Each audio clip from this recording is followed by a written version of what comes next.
खाली देख के तक लग जाए तो अकेले देख हो ना मामी ये थले हमारा भाई मना नहीं खाई ना बड़ा आई हो पापा अरे भैया हो भैया अरे भाई कट क्या है रे कहा लगी चाचा के आवा भैया? अरे हमें यही फलाने का लड़का आवा आवा बैठा बैठी।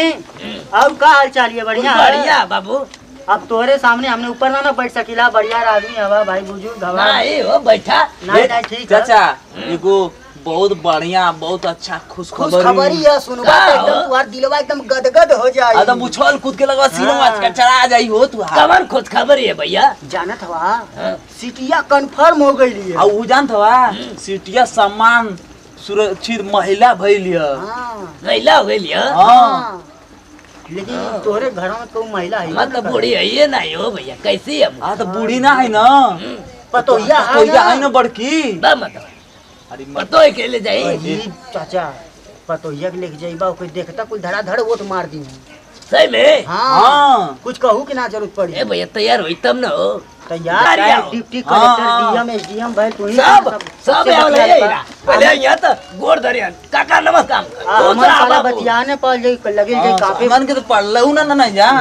अब ई बताओ चाचा तू वो जमाने में का हाई स्कूल पास हवा हमन के तो 5 फेल हैं जा।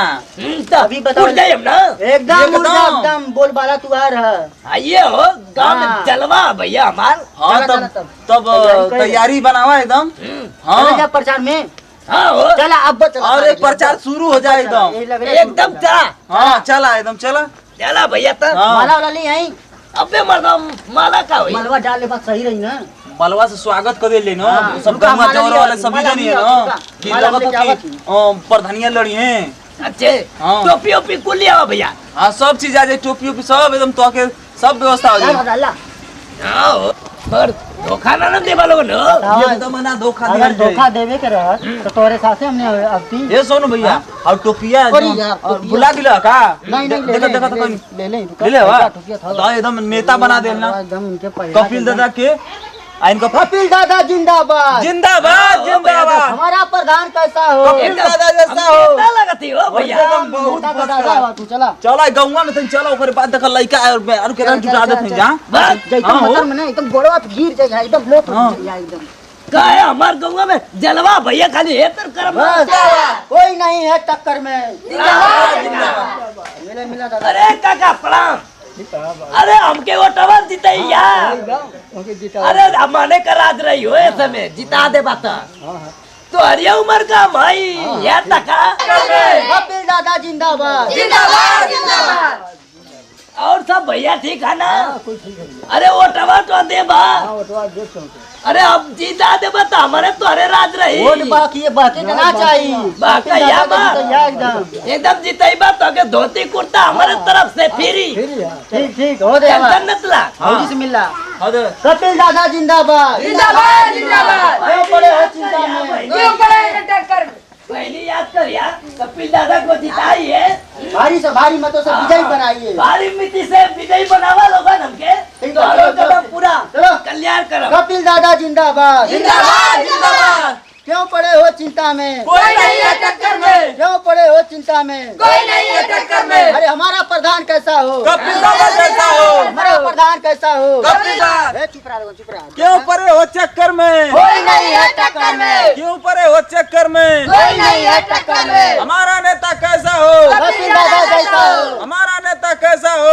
कपिल दादा कैसा हो देखला ना दादा भाई देखो सर्दी प्रणाम भैया। बाबू यानी हीरा हमके तो दी हालो गन वोट बाकी के ना चाहिए दारू मुर्गा जवन का बस जवन का बा हीरा कुल हम तो के दे बस खाली हमके वोट दा तब जिता दे हमके ठीक है पूरा गांव घूमेगा चला हाँ चल कपिल दादा जिंदाबाद जिंदाबाद जिंदाबाद क्यों पड़े हो चिंता में कोई नहीं है टक्कर में कपिल दादा जिंदाबाद जिंदाबाद जिंदाबाद हमारा नेता कैसा हो कपिल दादा कैसा हो कोई नहीं है चक्कर में कोई नहीं है टक्कर में क्यों परे हो जीतेगा कपिल बुढ़वा जीतेगा जीतेगा भाई जीतेगा कपिल बुढ़वा जीतेगा क्यों परे हो चक्कर में कोई नहीं है टक्कर में प्रणाम भैया अरे ये साल हम उठा था प्रधानी में ओ भैया हाँ चलो संग दे बता। अरे हम जीते वाला ही हाँ चलो ठीक वोट वोट मैं उठा था हाँ हाँ सबसे पहला काम करिए दादा का दांत लगवाइए हाँ तो हम दांत लगवा दे, बात दे, मुआ दे, परेशान मत रहिए बाबा। चला हो दे वहाँ मिलेगा रोड पे दवा पे बार नकली लगवा हाँ दिया भैया, बना के। वो तो जरूर दी हम। चल नहीं करा बारह। कपिल बुढ़वा जिंदाबाद। अरे हो दादा अरे बुढ़वा गिर कर ले कैसे इलेक्शन लड़ी है मार दिया। आयो ये तो हमन का प्रधान जी गिर गइल हो। कपिल बुढ़वा जिंदाबाद जिंदाबाद बुढ़वा बुढ़वा जिंदाबाद। अरे वो लड़का को में कपिल दादा भाई चश्मा वो देखा लड़का हम ना रहा दूसरा कौन रहा है देखा था कैसे गिर गइला बोल रहा है देखा मरवा खालू जो भैया। खालू छ एक मिनट अरे पहले पोछला बढ़िया से प्रत्याशी ना हवा इधर जाइबा हाँ। बढ़िया लासन लासन तू हाँ, पोता पोता। अंदर बढ़िया से हाई मालवा लो तनी झारला मुंह दिखावा तनी पूरा चिया देतवा उठुआ मत बन रे मत ला पाउडर लग गए देसी पाउडर है चला चला भैया। केहर जात हवा क्या देखे? इधर इधर इधर गलिया में या, हाँ अच्छा। चला चला जयकारा बोला भैया कपिल दादा जिंदाबाद हमारा नेता कैसा हो क्यों परे हो चक्कर में कोई नहीं है टक्कर में, क्यों परे हो चक्कर में कोई नहीं है टक्कर में, हमारा नेता कैसा हो कपिल दादा जैसा हो। प्रणाम हो बहनी। हमें धपारी उठा था ओट दिया लोगन। हाँ तो हमहू के तो मुर्गा दारू चाहिए तब फूल मिली फिर ये सब हमका दे। तो मुर्गा दारू दिया तब देबा मत। अच्छा चला। अरे फकरे आलमगंज जाके खाली इनका नाम बता खाली हम नाम बता दे वो बहनी। ठीक है सब मिली हो। चला चला चला चला भैया। जीतेगा भाई जीतेगा कपिल दादा जीतेगा। चुप रहा चुप रहा इला मत मामी लोगन। आंदोलन की आहुति हम बना दे। बस गौशाला तू हो के हो टेंशन न चला। हाँ एक कर रहा वो समाओ के दिया कुल। हाँ ये कुल काटी है अरे मतलब कि- जीतेगा भाई जीतेगा कपिल दादा जीतेगा। बुढ़वा जीते सर पहले हवा नहीं नहीं नहीं सही से बोला। निकल जाता मुंह से निकल जाता अच्छे सही से बोला। मरबार बता बचल जाए घरे हाँ रिश्ता घरे चल जाएगा अरे तू चले मत हम सीधा नहीं हो। तुम मरबा हमेशा तेरे बार बार तो तू है तो ये बोला था वक्त का। बतावा गलती इंसान से ना बोले हाँ चला चला ये हीरा चला। कपिल दादा जिंदाबाद जिंदाबाद, जिंदाबाद। जीतेगा भाई जीतेगा कपिल दादा जीतेगा। जीतेगा भाई जीतेगा कपिल दादा जीतेगा। हमारा प्रधान कैसा हो तेज बोल मारो तेज बोल। अरे मत पहले खर्चा करे हैं दा पैसा उठा रुक जाओ हम तो अंदर पे आने पिया तेरा पुलिया चला कोई पुलिया अरे वे हो खम्बा। हाँ खम्मा ही कुछ हाँ हाँ जवन जीतेगा भाई जीतेगा जीतेगा भाई जीतेगा अरे भाई मत हाथ दो जोड़ा कहू लौकता जरा चल अंदर मत जीतेगा भाई जोड़ा जोड़ा जोड़ा प्रणाम हो बाबू। ठीक है हम उठा दे हम उठा दे। कहाँ उठा था ये तो बताइए उठा थे देखा था इलेक्शन लड़ा थे लड़ा था। प्रधानी। हाँ भैया हम लड़ा थे हमके जरूर जिता दिया। अरे जिता दो तो के हम खम्बा खियाई। खम्बा खम्बा बना खिलाई चाहिए की हाई रोड पर बनवावे के पड़ी हाँ तुम मुझे जिता दोगी ना हाँ। फ्रेशर बनवा दूंगी हाँ, एकदम हमको चिकन का चाहिए जेब। अब बिजली के तार सब बढ़िया बढ़िया से एकदम सब होना चार चाहिए। क्रेशर बनवा के हाँ। लाइन लगवा रहेंगे। घर घर सबके मकान चाहिए मिलेगा बाबू मिलेगा हाँ। हमें तुम ठीक दे है दो। तुमको जिता दे हम अब की बार ठीक है ठीक है। चलो चलो दादा चल चल चल बुढ़वा ए, बुढ़ावा का बा sorry sorry sorry I am very sorry I am very चल, वेरी चला। वेरी सॉरी बुढ़ावा मत कहा उठा दे। जीतेगा भाई जीतेगा कपिल दादा जीतेगा। जीतेगा भाई जीतेगा ए, अरे हमारा नेता अरे वो लड़का हमारा प्रधान कैसा हो कपिल दादा कैसा हो हमारा प्रधान कैसा हो जीतेगा भाई जीतेगा लौका था कि ना खिया से। प्रणाम हो जती।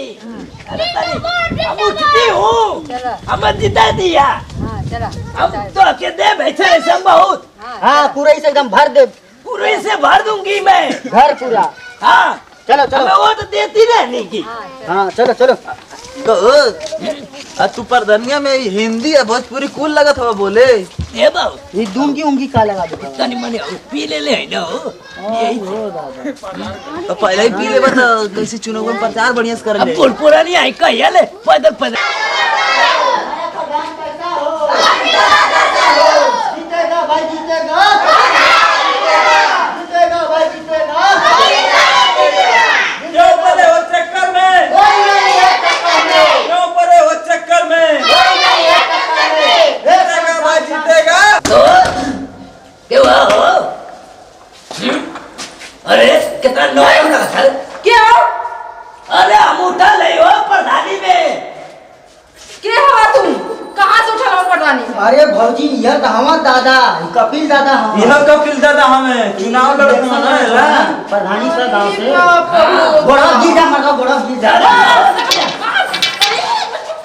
अरे खराब काफी हुआ था अरे हम जीता हो पहली बार खड़ा था बड़े चलो पहली बार जाओ गोड़वा पे ना गिरवा ना तब वो सब जाने ठीक है साफ मन रखा गोड़वा पे ना गोड़वा हां गोड़वा छुआ पकड़वा तब सब जानी तू प्रधानी उठल मत ना क्यों जानी ए बहनी तो हम उठा ले वोट दे दी हमके अच्छा तू उठल बाबा कहो तोहर आधा गोड़ कवर में आधा जियत बाटा आ उठा था प्रधानी तू का बनईबा अरे बहनी हम बहुत बनाई अच्छा हमार पूरा दम चलेला दबदबा काका बनेबा वो बता दा देखा हम तो आधार कार्ड पैन कार्ड ये सब बना दूंगी राशन कार्ड भी बनवाऊंगी हैं पहले बोले के ढंग सीखला पहले के ढंग सीखला पहले बच्चा ढा आज के युग के जमाने के लइकन के का बनेबा उनकर का फीलिंग्स तू समझबा कहा बनेबा बहुत समझूंगी मैं बहुत समझूंगी टेंशन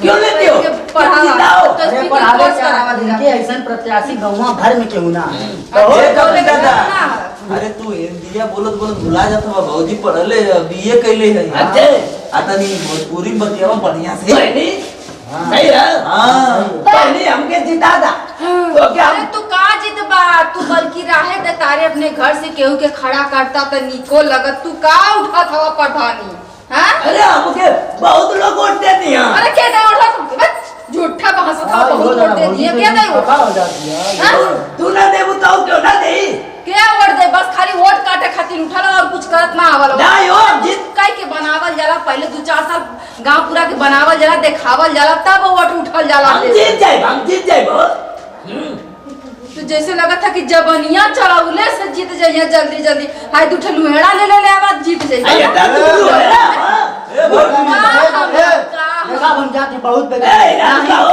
हीरा हो रहा तू आड़ा बोलती है लुहेड़ा ना में तो का बोली यार ये हमारे चले साथे रही हां अरे पूरा हमारे खातिर पूरा ए रुका क्या कर ले लू हड़ा कभी रे हां साहब का एक ना 1000 बेर लुहेड़ा का करबा लू हड़ा मत हां लुहेड़ा ये हमारे कुल 85 नहीं है मत एकदम हां चल 85 लेके घूमत हवा ना चल जे यहां से इज्जत से बता दे अब हमके जिताई दिया रोड हो भैया अरे बाप रे अरे बाप आई भाई अरे एक मत तो ये अरे भाई कपड़ा पहले सहूर ना लुका बाना लुका अरे ओ भैया पठानी तू पठानी लायक ना मैं बदल उठा तू उठा अरे ओ भैया चल धीरे जा यहां से कहां है जिस बाबा हमार कहां है अरे अयो भाई ला अरे अभय ना भैया ला अभय अरे तू कहां है रे क्या कहानी तू हमके बेटा ना छोमा मी का ना तू हमके बेटा ना हमारे जवानी हमारे ये कितने जब तू आला भाई ने तू अलगोरा या झाड़ दे मामी है ठले अच्छा तारे तू पठानी उठा थवाई ना करे जा झारे तू हमके भाई समझता हो ओके ना जे पठानी थे तेके तक लग जाए तो हमके ना दे हो ना मामी है ठले हमारा भाई मर्डर नहीं खाई ना बोला आई हो पापा अरे भैया हो भैया अरे भाई क्या है रे जीते क्या तो जीता तू हमके कैसे मारा थी रे हैं तू कहते मानी का करबा तू अब बुढ़ौतिया में का करबा जवानी तुम में नहीं जानती हो बहुत बुढ़ौती में जोर है जीत जाऊंगी मैं अच्छा तू जीत जाऊंगी अरे जीत नहीं जाऊंगी जीत जाता हूँ हाँ वही जीत अयो भैया अरे मारा बोले भाभी थे तू पठार के मारा मर्डर हो जाए तू तुरंत अरे बुढ़वा तही ना हवे रे जौन कोनो पतोही के घर में कुत्तल रहले अपने आ जाले पठान कौने में कहिए तो जौसी ए वो जौसी सुन ले क्या कर तही बुढ़वा मार ढेर मन बोला कोने ये तो झाड़ नहीं बा भाई ने लगा मत छोड़ ना को अरे माथा दे आदमी तो झाड़ी ना कोनो को हाँ। कि हम अरे भाई हो अरे मत कराई झाड़ ना दो चल भाग ना पर फिर ना हम जाना नहीं जो चल चल चल बक आई गए ना तो हम खा नहीं प्रधानी ने जितवन करो कहां गए अरे अब वही ना अरे तो दिमाग खराब है अयो भैया अरे केहू आ गए हमरे दुआरे पे ना वोट मांगे तो रौची नहीं था गांव का रास्ता बनवावे के ना गांव में बैठे मौसी योजना करवा के मोचे मुझसे ना बहन सर मुड़िया ओढ़ के जमाए नहीं जाता ना मां ये ठले नहीं था बोले बू आई बाबा का बोल का बोल बोल भी रे गोटिया गजी हैं बोल भी बढ़ के तू बोला था तू ना तो देखे आई लंगड़ा देती तो करिए चले के ढंग ना आइले गोरकी नहीं हरे हां गोरकी अरे ओ मैया ए चुरकिया खा लो तो आई दे खा लो लेकिन जो बगन बग नहीं बू तू हां कभी भाग अरे भाग जा था भाई ना भाग जा थे हां अब ना बतावा ला शर्म ना ये को तो आजकल तुम पतो है ये को करते हां ये करते हैं और कुछ ये मिचके थी ये कुछ करती हूं और का करती हुई। होती तो ऐसे चला था तो हम ऐसे से करें कौन बजा थे करता हूं तोरे ला शर्म चाहिए ना तू तो घोट के पी गल ले हां पी गली जा हमरे पढ़ा लिखा है बुआई नहीं थी तो आराम पे पढ़ा लिखा है आता क्या कैले तू हैं अच्छा पढ़ ले तू पढ़ा लिखा लो हां त मैं करती हूं ना कहत हई करनी ना कर जो दादा नहीं तो ये जो जावा तोरे ला शर्म हाले एक ससुर से बतिया हो जरा तेरे ना सुन बस आई ओ मैया सुन अरे ना अरे उससे तो समझा देना समझ में आवत है दोस्तों देखिए जैसा कि आपने देखा कि ये हमारे दादाजी जैसे कि भौजाई के पैर पर जाकर गिर गए हैं, वैसा आप लोग बिल्कुल मत कीजिए, क्योंकि गांव में सभी बेटी बहन होती हैं। क्योंकि अगर आपको वोट मांगना है तो दूर से ही हाथ जोड़कर नमस्कार कीजिए, जो कुछ आपसे कहना रहेगा आप उनसे कह दीजिए, वो बात समझ जाएंगे। ज़रूरी नहीं है कि आप अगर उनके गोड़ पर पैर पर गिरेंगे तभी आपको वोट मिले। अगर मन साफ है, दिल साफ है, तो भी वोट आपको पक्का मिलेगा। और हाँ दोस्तों, अगर ये हमारी वीडियो आपको पसंद आई हो तो हमारी इस वीडियो को लाइक कीजिए, कमेंट कीजिए और ज़्यादा से ज़्यादा शेयर कीजिए। और हाँ, चैनल को सब्सक्राइब करना बिल्कुल ना भूलें। और आगे इससे अच्छी से अच्छी वीडियो हम देखेंगे, देखना ना भूलिएगा, जरूर आइएगा। हाँ, रुकिए और बेल आइकन की आल वाली बटन दबा दीजिए दोस्तों, ताकि हम जो भी वीडियो नहीं बनाएंगे वो आप तक तुरंत जल्द से जल्द पहुँचे। हाँ भैया एकदम बिल्कुल एकदम याद करके रखिए लोग। धन्यवाद भैया।